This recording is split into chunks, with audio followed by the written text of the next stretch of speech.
Quando os ponteiros se encontram e que nós ouvimos as 12 badaladas.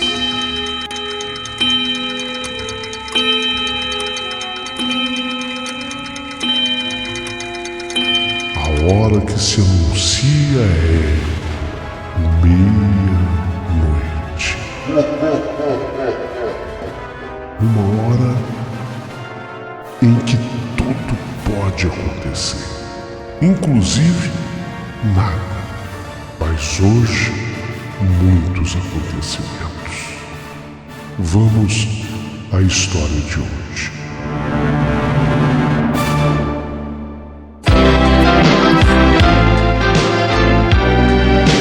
Rádio Emoção. Paulinho Boa Pessoa. A verdade de cada um.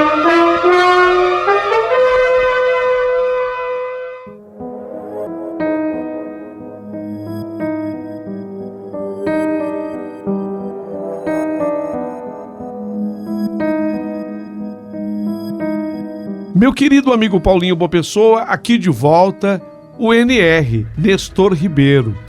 Aquele que, depois de ter trabalhado durante tantos e tantos anos num órgão do governo federal, me aposentei e hoje, vivendo aqui em Nova Londrina, noroeste do Paraná, eu virei repórter investigativo e especialmente investigo pessoas que tiveram contato com a loira da Matão.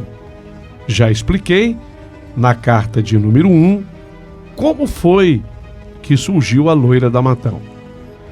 Mostrei, inclusive, a entrevista que eu fiz com o caminhoneiro Paulo, que encontrou com a loira da Matão 2 vezes numa só noite. E tinha prometido que traria o relato de um motoqueiro. É exatamente o que eu vou fazer hoje. O motoqueiro que eu entrevistei me contou essa história. Eu vou chamá-lo pelo apelido dele, Capacete. O apelido dele é Capacete, porque ele talvez seja o maior colecionador de capacete motoqueiro que eu conheço. Ele me mostrou 112 capacetes. E o apelido dele, entre as pessoas que são chegadas a ele, é Capacete. Então, ele é testemunha ocular de um momento atípico, inexplicável e até, por que não dizer, cômico, engraçado. O Capacete vai falar. E eu vou explicar como foi que eu consegui esse depoimento do motoqueiro Capacete. Eu estava entrevistando um borracheiro. Devia ser mais ou menos umas 6 horas da tarde de um sábado. Eu estava entrevistando um borracheiro já nessa minha função de repórter investigativo e especialmente apurando as histórias da loira da Matão. Eu estava lá entrevistando esse borracheiro e surgiu como um furacão um motoqueiro e a sua acompanhante. Ambos estavam, tanto o motoqueiro como a acompanhante, de cabelo em pé, trêmulos, os olhos arregalados, assombrados, surgiram ali na borracharia. Mas olha, eles chegaram tão assustados que eles não conseguiam pronunciar uma palavra sequer corretamente. Sabe quando a pessoa chega esbaforida? Eu não consigo falar. Eu quero uma água. A moça, a mesma coisa. A moça tentava, a voz não sai. Ela não conseguia, ele não conseguia falar. Eu fiquei admirado. Eu fiquei também assombrado e assustado. Não conseguiam pronunciar uma palavra sequer. Somente depois de algum tempo, depois de alguns instantes, a mulher, parecendo um espantalho, a mulher que acompanhava o motoqueiro, ela falou: olha, já tinha tomado água. O borracheiro e eu servimos a ambos a água. Eles precisavam tomar uma água para acalmar. Então a moça conseguiu falar: olha, há uns 2 quilômetros atrás daqui, nós fomos perseguidos por um ser estranho. Só que o ser estranho flutuava ao nosso lado. E quanto mais o capacete era o motoqueiro, e quanto mais o capacete acelerava a moto, quanto mais ele corria com a moto acelerando, mais o vulto nos acompanhava, sabe? E nos seguia. E nos seguia como um fogo esvoaçante. E eu gritava atrás: vai, capacete! Corre, capacete! Vai, capacete! Mas eu nunca vi, moço, nada igual em toda a minha vida. Eu pensei que eu fosse morrer. O motoqueiro, o capacete, sem graça, ele era um sujeito forte, um negro assim, forte, sabe? Quase 2 metros de altura, com aquela roupa de motoqueiro. Aquela roupa parece que deixa a pessoa mais forte ainda, né? Uma roupa de couro, né? Ele já tinha levantado a viseira do capacete. Ele tentava também se recompor e disse a mim e falou pro borracheiro: cara de Deus, eu tô aqui borrado, eu tô podre. Não vou mentir não, eu caguei mesmo. Eu caguei mesmo. Não tô exagerando não, eu caguei. Caguei, rapaz, eu tô podre aqui. O que era aquilo, pelo amor de Deus, Jesus Cristo? Eu nunca tinha visto uma assombração em toda a minha vida. Eu pensava que isso fosse coisa de cinema, de filme de ficção. Sei lá. Um bicho é feio, desengonçado, cabisbaixo e resmungando muito.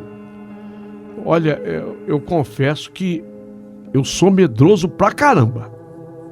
Sou medroso mesmo e estou muito envergonhado. Mas queria pedir pro senhor aí, pelo amor de Deus, queria um banheiro para poder me lavar, porque eu caguei mesmo. Nessa hora o borracheiro olhou para mim, abriu assim um meio sorriso e eu correspondi, se bem que eu sabia que o assunto era sério. Sabia que o assunto era muito sério. O borracheiro autorizou o banho, o capacete. Depois a gente ficou sabendo que o apelido dele era capacete, mas eu conto como. Aí o capacete foi pro banho. A moça ficou também assim envergonhada, ainda tentando explicar alguma coisa. Depois do banho, o capacete veio, agradeceu e com a sua garota eles iam embora, porque na verdade eles teriam um bailão em Loanda. Eles estavam indo para esse bailão em Loanda. E aí eles descreveram a assombração exatamente assim. Era um vulto, uma figura que sobrevoava, flutuava, e que flutuou ao lado da moto. E por mais que ele tivesse acelerado, mais ainda esse vulto perseguia os dois. Eu acabei dizendo para ele que eu fazia um trabalho especial exatamente a respeito da loira da Matão e que eu desconfiava que talvez fosse a loira da Matão.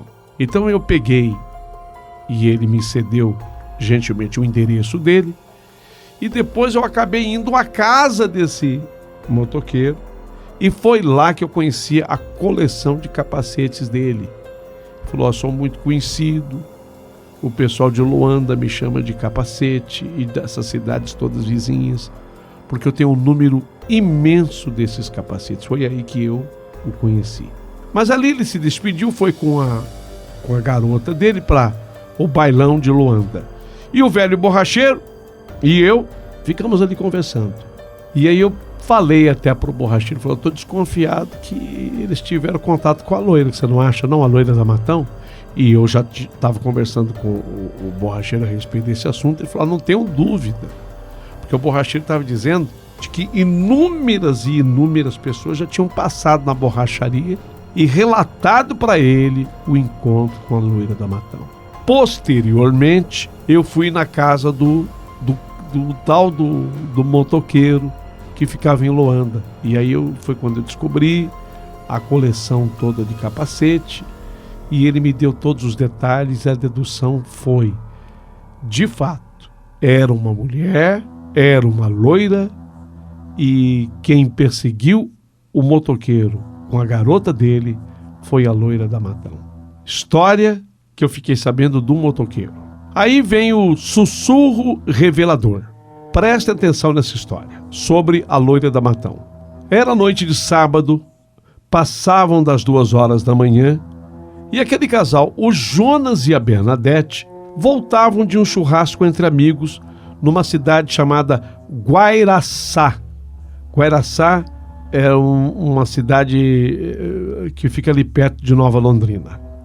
Junto com eles, junto com esses companheiros citados por mim, o Jonas e a Bernadette, junto com eles, vinham outros 2 amigos. Vinham o Ricardo e o Vitor. O som do carro em alto volume. Todos muito felizes, curtindo a música, cantarolando, quando o veículo entrou no trecho da fazenda Matão.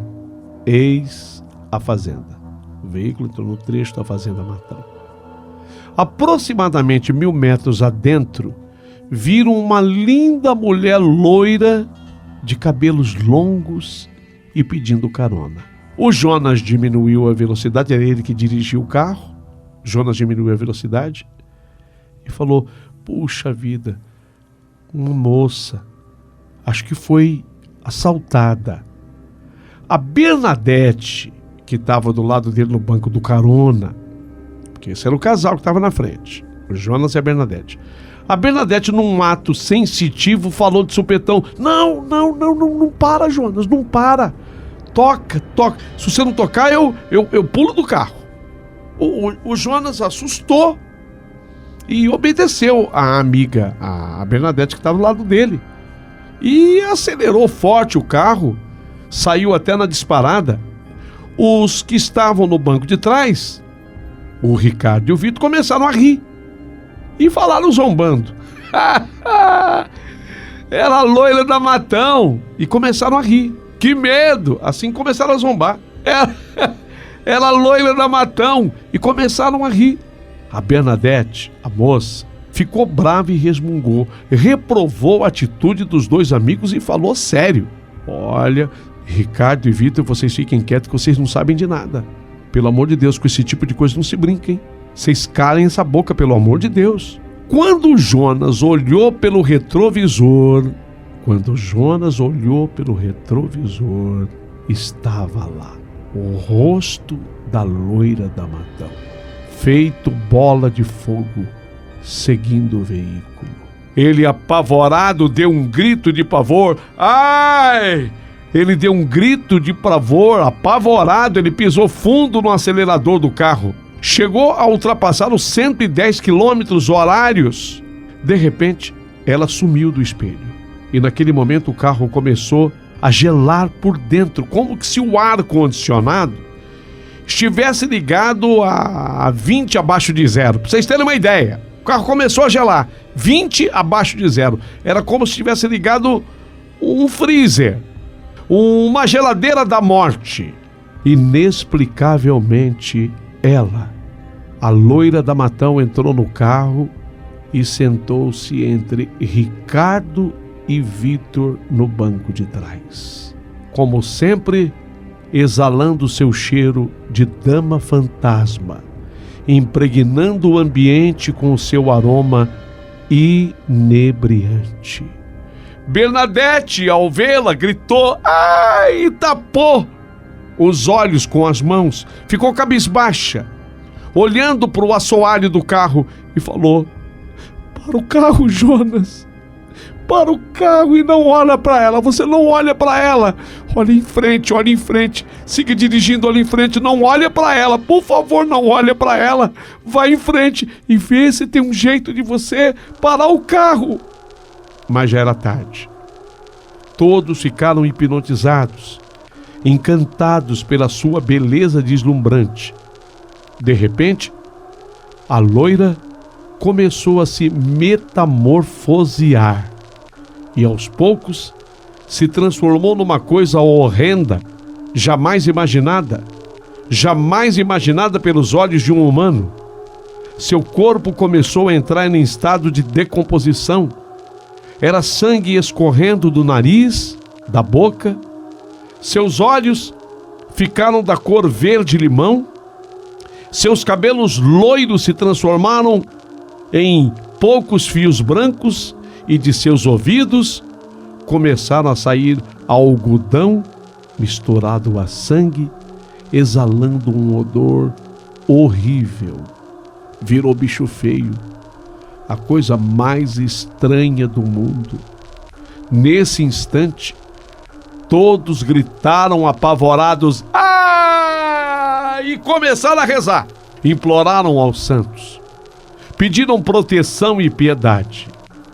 Nesse momento de pânico, Jonas, ele acabou perdendo a direção do carro e ele caiu na lateral da estrada, de forma que as duas rodas do lado direito caíram dentro de uma valeta e tiveram ferimentos leves. Com a graça de Deus, ferimentos leves. Uma vez o carro parado, todos agora com os olhos fechados, eles começaram a rezar, e eis que a loira da Matão falou: "Abram os seus olhos. Por que vocês agora têm medo de mim? Não estavam falando bobagem a meu respeito? Não farei nenhum mal a vocês. Eu só estava procurando ajuda. Fui estuprada quando seguia para minha lua de mel. Meu noivo foi brutalmente assassinado." Bernadette, vagarosamente, abriu os olhos e falou: "Mas isso te aconteceu há muito tempo atrás, mais de 50 anos. Você está morta. Por que você não procura um caminho de luz?" Assustada e confusa, a loira olhou para ela e falou: "Não, você está louca. Acabou de acontecer. Como você pode zombar da minha desgraça assim?" E a Bernadette, encabulada, pensativa, ainda olhando para ela, falou: "Não acredita em mim? Olha no espelho e você verá que eu falo a verdade. Olha no espelho." A loira abaixou a cabeça e, mesmo não acreditando no que escutara, ela tinha medo de olhar para o retrovisor dentro do carro.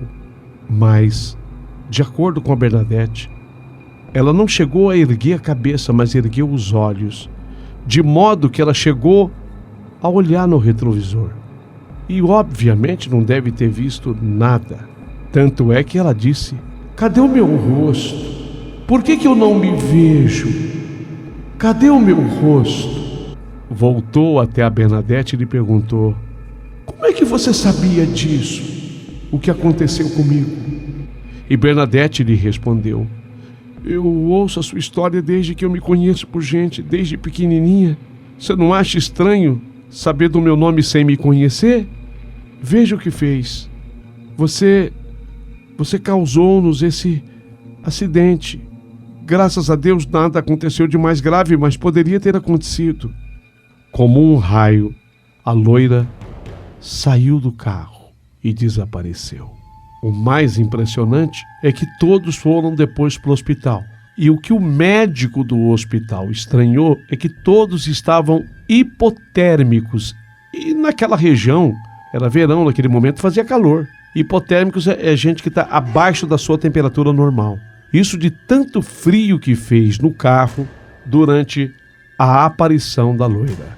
Graças à rapidez no atendimento, nenhum teve problema mais grave. Jonas disse que apenas ficou muito assustado. Perdeu a direção do carro e, infelizmente, caiu naquela vala. O mais impressionante veio depois. O policial que atendia a ocorrência disse para que os 4 ouvissem juntos que quem comunicou o acontecido com eles na lateral da estrada havia sido uma loira muito bonita, uma loira que se manifestou sobre os 2. Tô falando sério para vocês. Foi a loira, sim. Uma loira que me avisou e me disse que vocês estavam precisando de ajuda. Foi por isso que eu estive lá para socorrê-los. Tudo muito impressionante. Eu gostaria de, ao final desse relato, avisá-los que a minha investigação sobre a loira da Matão prossegue. Eu quero voltar na próxima história falando com um casal de namorado desavisado que, sem conhecer a loira da Matão, foi acampar na fazenda da Matão.